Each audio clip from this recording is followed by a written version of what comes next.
Hey guys, Metal Jesus here, and today, well, I have a bit of a confession to make. I have been a little bit addicted to buying and collecting old Apple iPods. As you see here, yes, it's true. So you're probably wondering, why the heck are you collecting Apple iPods? Well, the answer is really twofold. It all started a couple years ago when I got a 2013 Volkswagen GTI. It is the Wolfsburg edition with the Autobahn package in there. Great car, I love it a lot. However, it has the old school plug-in for Apple iPods.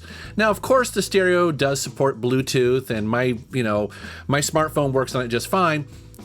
But one day when I was in a thrift store, I found an old iPod for $4.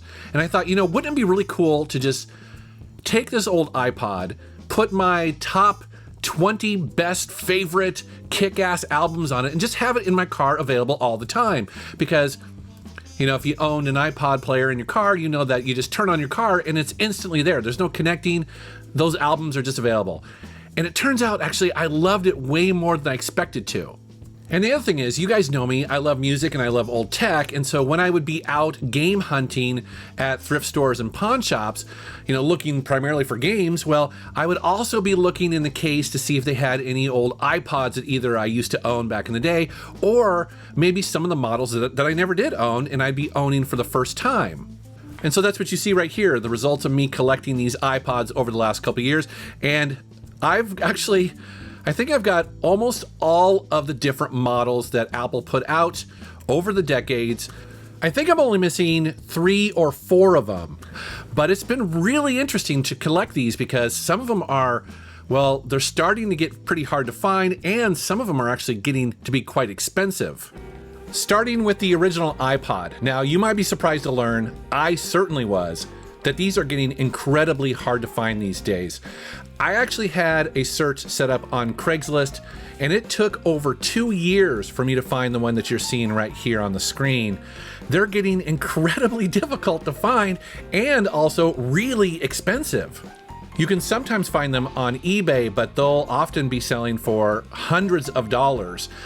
New in the box, expect to pay thousands of dollars, which is wild because this is the original, right? This is the one that started the whole thing. This is the one that pretty much launched Apple into who they are today.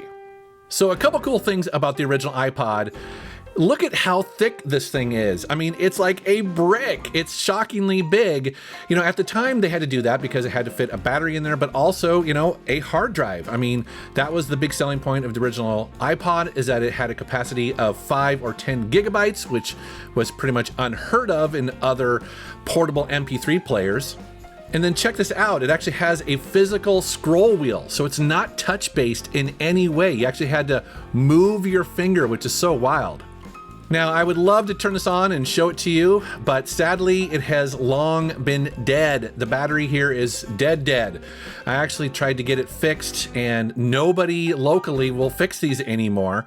So that's definitely one of my goals this year, is to get the battery repaired. And also, I think you can also swap out the old hard drive for, like, say, a solid state drive. So that's something I'm going to be doing in the future. But man, it's cool seeing the original iPod. It looks so alien today, right?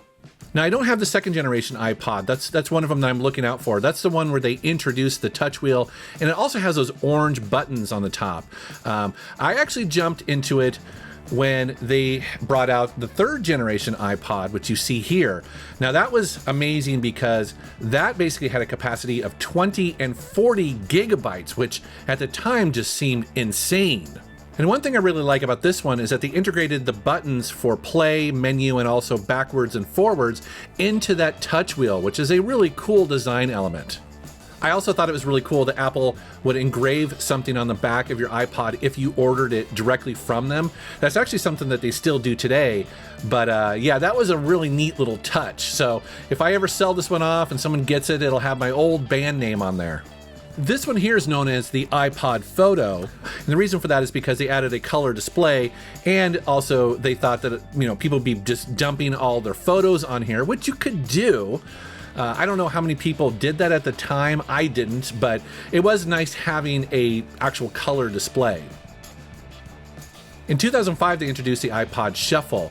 Now, I completely forgot that this was the original model of the Shuffle, and it looks so alien today. So the idea behind this would be that you just don't have any visual interface at all. It's all solid state. It has a capacity of only half a gigabyte or 1 gigabyte. So not a lot of storage in here. It only does shuffle, which is a trip. There is no display at all, but you get really good battery life because of that. And then check it out, it actually has a USB connector built into it. I don't think any other iPod does this, so it's a real trip. And then just a year later, they introduced generation 2 of the iPod Shuffle. And as you can see here, they completely redesigned it. And honestly, I think for the better. They basically made it a little bit more elegant and smaller. And I like how it has this little clip on here, so you can basically clip it anywhere you want. Let's say you're working out, maybe you're on your bike or whatever, you're running. It's really light, so it's almost designed like it's just for workouts. But they also increased the capacity. You know, it basically comes in 1 gigabyte or 2 gigabytes. And again, it's a Shuffle, so there's no interface in here, no visual interface, no menu or anything. It simply just shuffles whatever you put on there. And then check this out. This is the 3rd generation of the iPod Shuffle, which again, I completely forgot about this. So it looks like a little stick of gum. It's such a trip. This was released in March of 2009, has a capacity of 4 gigabytes. And the way you navigate this is simply with just the Apple earphones and the remote that came with it. So again, it doesn't even have any navigation on it whatsoever. It's simply controlled by the earphones. The 4th generation of the iPod Shuffle is really cool because they basically took the 2nd generation and then just lopped off the end and made it perfectly square. So this is a really cool looking Shuffle. This is in many ways, I think, one of the perfect designs of this. They also went really crazy with the colors of this one. It basically has blue, green, yellow, red, purple, gray, and black. So you can try to collect them all. Although be aware that if you go looking for these on eBay, sometimes some of the colors are more expensive than the others. I don't know why. Maybe they were just made in lesser quantities or something like that. Now let's go ahead and take a look at the iPod Nanos, and the Nanos were even smaller than the Minis, which is crazy. And here you see I have the 2nd generation of Nano, and basically what they're doing here again is slightly redesigning it a little bit, introducing some colors. It's a little bit lighter, but they've also increased the capacity. So now you have the option of 2, 4, and 8 gigabytes. I remember when my wife got the 3rd generation of iPod Nano. This is called I think there's like a little nickname for this where it's the shorty or something like that, or squad or something. I don't know. Basically what they're doing here is it's shorter and a little bit wider. And I think what they're doing there is because it has the ability to play video. So they were basically making it so that, videos would play a little bit more in that kind of widescreen. And they basically want to add that functionality to the Nano. It didn't stick around for very long though. Again, it was only for 1 generation, and then they redesigned it again for the 4th generation, which is completely different than the 3rd, right? It's amazing how Apple, every generation, you can tell that they're really kind of like they're not afraid to just radically change everything. Even though all of these were so successful, people are buying these like crazy, but every year they're radically changing them. The 5th generation iPod Nano is notable because this is where Apple included a camera and microphone on the back of the device. So as you see here, you can actually record video with it. So again, they're moving towards a device that basically kind of does it all. Also, you'll notice that if you take the 5th generation and put it next to a 4th generation, you'll see that the 5th generation, they made the screen a little bit taller. Again, that's very useful if you're going to be watching movies. It gets a little bit closer to that 16:9 widescreen aspect ratio. It was in 2010 that we got the 6th generation of the iPod Nano. This is a very interesting release in the Apple history of products because, as you see here, it's a perfect square. It's got the little clip on the back, and notice it's multi-touch just like your iPhone. Now, why is this important? Well, that's because a lot of customers, myself included, saw this and was like, hey, all I need is a wristband and that clip right there. Well, this could just be a watch. And it was great as a watch, right? It even has a watch display with all your music on there. It's got all the extra functionality. So, I think that Apple saw that and was like, hey, we could do an Apple Watch. This is back in 2010, but I'm pretty sure this is what gave them the idea to eventually turn it into the Apple Watch. And you notice they didn't keep the form factor around very long, because this is the 7th generation, released just 2 years later. This is a great iPod. I still use this in my car a lot because it does have a multi-touch display. Obviously, the screen's a little bit bigger, but again, you notice that they didn't keep that square watch-like face around for very long, because again, I think that they knew, yeah, we're going to eventually do a watch. Here's the iPod Touch that was released in 2007. Basically what this is, it's an iPhone without the phone. And it's brilliant because, again, it's a cheaper version of the iPhone. You don't have to have, a cell phone contract. It uses Wi-Fi. It uses the Apple App Store, and it basically has almost all the same functionality of a smartphone. It just doesn't make calls. And I think at the time, some people were skeptical. They're like, why would we buy this? But it turns out actually that a lot of parents bought this for kids. And it makes sense. Again, if you just want to have a touch-based gaming device that has a lot of functionality of your phone, but you don't want to pay something extra that maybe the kid won't use, well, the iPod Touch is perfect for that. And actually, it's sold really well. It still continues to sell today. And so there's a couple generations of the iPod Touch. Many of these I've owned over the last couple of years, because actually I was pretty late to getting a actual full-blown smartphone, because I did have an iPod Touch. I didn't really need a smartphone for years, and this was kind of what I used.